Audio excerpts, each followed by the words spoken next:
English सीखनी जरूरी है, बट किस तरह की इंग्लिश सीखनी जरूरी है? क्या रट्टा करने वाली इंग्लिश, या प्रैक्टिकली बोलना आना चाहिए? क्या प्रैक्टिकली बोलना आ रहा है हमको? नहीं आ रहा है, तो फायदा क्या है? पहले इसको डिफाइन करना चाहिए हमारे एजुकेशन सिस्टम को कि हम इंग्लिश सिखा क्यों रहे हैं। इसलिए सिखा रहे हैं क्योंकि आगे जाकर के इंग्लिश में कई जगह ऐसी होती है जहां पे बात करनी ही पड़ेगी। फॉर एग्जांपल कोई इंटरव्यू देना है, तो इंग्लिश ऐसी लैंग्वेज है जो इस ग्लोब में सबसे ज्यादा पॉपुलर है, वर्ल्ड में सबसे ज्यादा पॉपुलर इंग्लिश है। तो इस सब्जेक्ट को हम स्क्रैप नहीं कर सकते, बट हम क्या कर सकते हैं, इसको थ्योरी से प्रैक्टिकल बना दें, या ये कह लो 50% थ्योरी और 50% प्रैक्टिकल। बेसिक्स रख लिए इंग्लिश के, क्योंकि बेसिक्स सिखाने जरूरी है। जैसे कुछ भी खेलना सीखना है तो उसके बेसिक्स पहले आने चाहिए, तो आप बेसिक्स रखो।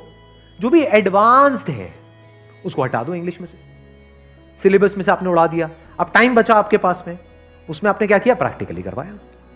प्रैक्टिकल मतलब क्या? जैसे हिंदी बोलना हमने कैसे सीखा? कहीं से पढ़ करके सीखा है? कैसे सीखा हिंदी बोलना? बात करके। तो भी प्रॉब्लम क्या है, इंग्लिश में बात नहीं होती है घर पे हमारे, यही प्रैक्टिकल प्रॉब्लम है ना। दोस्तों में बात नहीं होती है। दोस्तों में अगर आप इंग्लिश में बोलोगे मजाक बन जाओगे दोस्तों में, तो दोस्तों में आप बात कर नहीं सकते। घर पे जाकर के इंग्लिश में बात करोगे तो जो बची खुशी है वो भी चली जाएगी।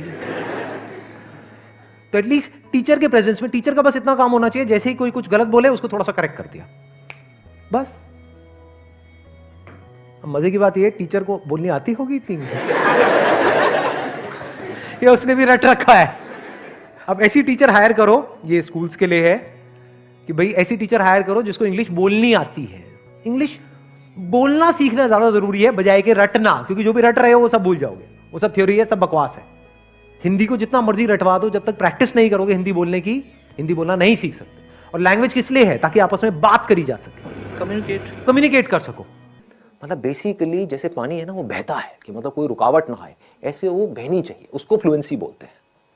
तो मैं आप लोगों से पूछता हूं कि हिंदी हमने कैसे सीखी? अगर हमको ये समझ आएगा तो हम इंग्लिश को भी सीख सकते हैं और बड़ी जल्दी सीख सकते हैं। क्या आपने पढ़ करके सीखी? मतलब जो स्कूल में हिंदी सिखाई तब आपको हिंदी समझ में आई, या उससे पहले ही आप हिंदी सीख चुके थे? हाँ, जब हिंदी में वो चैप्टर शुरू हुए थे स्कूल में, उससे पहले ही आप कई गालियां सीख चुके थे, बहुत कुछ सीख चुके थे, है ना। हाँ, आप आराम से बात कर पाते थे, अपने आप को एक्सप्रेस कर पाते थे, किसी से कुछ मांगना है मांग लेते थे, व्हाटएवर। तो कैसे सीखी हमने हिंदी? इंटरैक्शन करके। लेकिन इंटरैक्शन, हमें तो हिंदी आती ही नहीं, हम इंटरैक्ट कैसे करें? इंटरैक्शन तो तब होता है जब दोनों लोग दोनों तरफ से इंटरैक्ट करें। तो पहले स्टेप में क्या हुआ था? ऑब्जर्वेशन। एब्सोल्युटली। मतलब हम लोगों को ऑब्जर्व करते रहते थे और कॉपी करते थे, इमिटेट। जैसे नकलची बंदर, आपने एक वर्ड सुना होगा। कभी किसी बंदर के सामने जाओगे, ऐसे ऐसे खुजाओगे, उल्टी सीधी हरकतें करोगे, व्हाटएवर, तो बंदर भी वही करने लग जाएगा। तो उस बंदर में और इंसान में ज्यादा फर्क नहीं है, आपको पता है, आप भी पहले बंदर ही थे, राइट? और कुछ लोग तभी बंदर हैं। तो हमने कैसे सीखा? जो भी हरकतें बड़ों को करते हुए देखा, उसको कॉपी किया। वो बोल रहे हैं तो हमने भी वो बोलने की कोशिश करी, चाहे टूटा फूटा बोला, जैसा मर्जी बोला, लेकिन बोला। उन्होंने कोई अजीब सी हरकतें कर रहे हैं, गुस्सा कर रहे हैं, तो हम भी गुस्सा करना सीख गए, है कि नहीं? हमें पता है कि माँ बाप की आपस में लड़ाई हो रही है, बच्चों की ऑब्जर्वेशन बहुत तगड़ी होती है, क्योंकि उनके पास करने के लिए और कुछ होता नहीं है।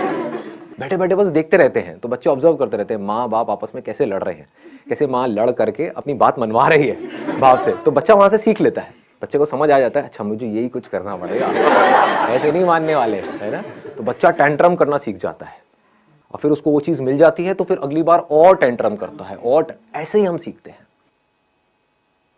तो कहने का मतलब है, हम हिंदी कैसे सीखे?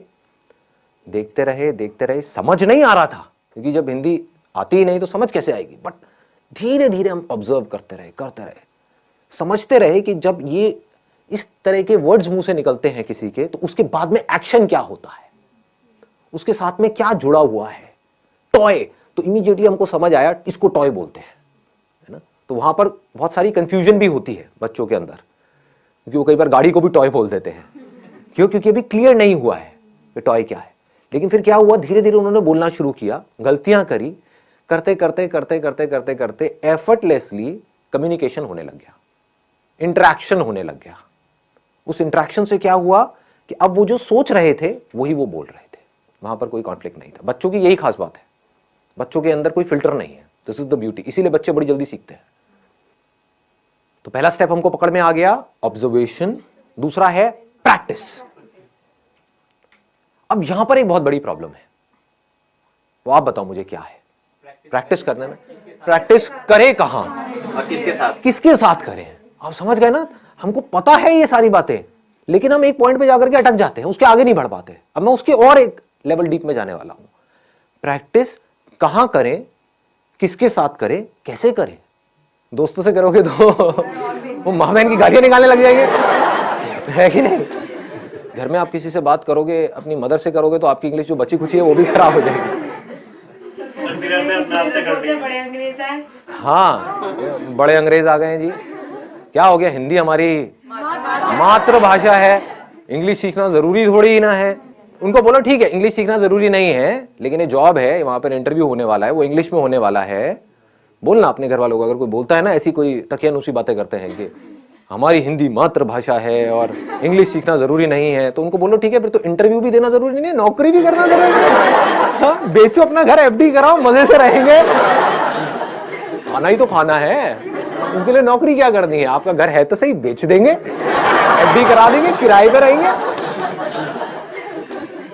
ठीक है जी, पकड़ में आ रही है बात। प्रैक्टिस कैसे करोगे जी? मैक्सिमम जितना एक डे में बोल सके, नॉर्मल भी कन्वर्सेशन कर। किससे बोलोगे? सब्जी वाले से बुला दो तो वो गड़बड़ हो जाएगी। Take this, take this. तेरी लगाऊं कान के नीचे, तो गाली निकालती है मेरे को। The moment we speak in English to our friends, they say क्यों फॉर्मेलिटी क्यों कर रहे हो भाई? राइट, फॉर्मल क्यों हो रहे हो? फॉर्मेलिटी क्यों कर रहे हो और क्या जरूरत है? मुझे तो इंग्लिश आती है, आती किसी को भी नहीं है, समझ गए ना? समझ आती है, बोलने में कोई भी, सारे पैदल हैं। और कई बार वो हंसते भी हैं जब। कई बार क्या, हमेशा ही हंसते हैं। अपने गर्लफ्रेंड बॉयफ्रेंड से बोलोगे वो मजा ही नहीं आएगा, वो फीलिंग ही नहीं आएगी ना। हिंदी वर्ड्स में जो फीलिंग है, इश्क, ये वर्ड इंग्लिश में कहाँ मिलेगा?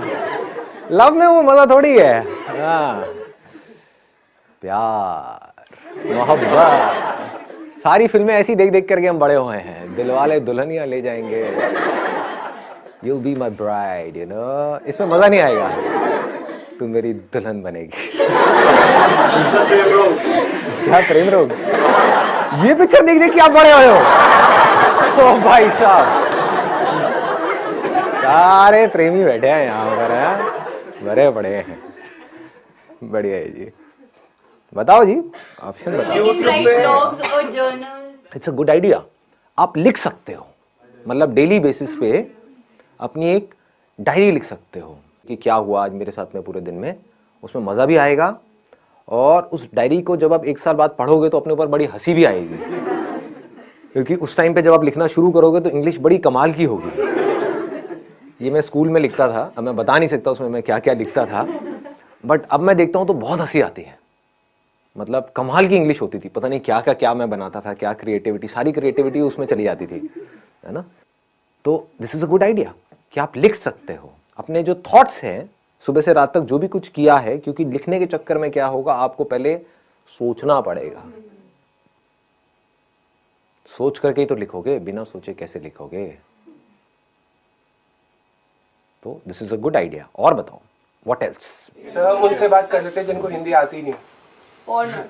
जिनको हिंदी आती ही नहीं है, कैसे करोगे बात? फेस टू फेस, जैसे चाइनीज हो गए या फिर जो भी जिनको हिंदी आती नहीं आती, अफ्रीकन हो गए सर। और ऐसे लोग कौन? What's your name? Tell me.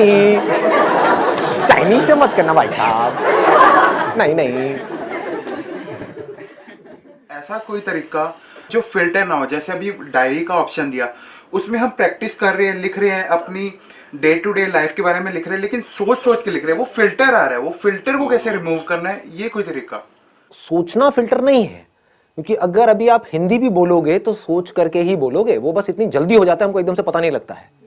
जैसे आप एक मूवी देखते हो तो 1 सेकंड में 25 फ्रेम निकल गए हैं, और हर फ्रेम में मिलियंस ऑफ पिक्सल्स हैं, इतना डेटा एकदम से निकल गया है। हमें लग रहा है 1 सेकंड वीडियो का निकला है, एक सेकंड नहीं निकला है, वो 25 फ्रेम्स है, तेज निकल गए तो हमें लग रहा है स्टिल नहीं है, वीडियो है। ऐसे ही जब आप हिंदी बोलते हो तो ये मत समझो बिना सोचे बोल रहे हो, लेकिन हो क्या रहा है, आपने सोचा और बोला। सोचना प्रॉब्लम नहीं है, क्योंकि बिना सोचे तो आप बोल भी नहीं सकते।